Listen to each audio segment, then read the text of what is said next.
right, let's talk about shape bingo. In this game, the teacher will have a set of calling cards, and each student will have a bingo board, along with some bingo chips. Now, there are two different sets of bingo cards and calling cards. There is set A, which applies to kinder and first grade, and then there is set B, which applies to second grade through fifth grade. On set A, you'll notice there are two-dimensional shapes as well as three-dimensional solids. So the students are essentially identifying the shapes based on the clue cards. So some of the clue cards may say cylinder or triangle. Now, there are multiple shapes on the board that could fit the clue. So all students need to do is find one example of the shape that was called and cover it up with their bingo chip.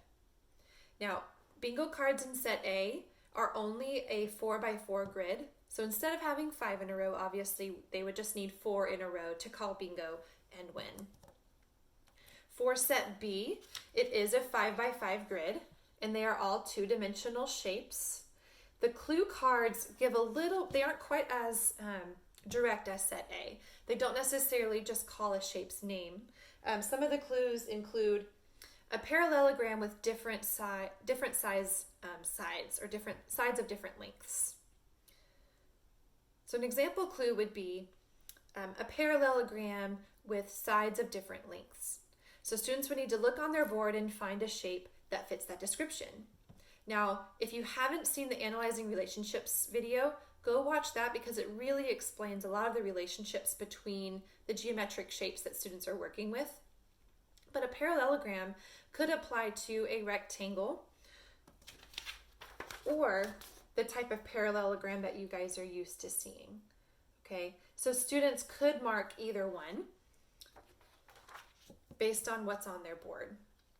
Another example would be a shape that is not a polygon. Now, in order to be considered a polygon, it must have straight sides and be a closed shape. So examples of shapes that are not polygons would be the Pac-Man looking one right here, or the circle, or this shape right here, okay, with the curve in it. If there's a shape that has a curve instead of straight sides, it would not be considered a polygon. So again, when students get 5 in a row, vertically, horizontally, or diagonally, they could call bingo and win.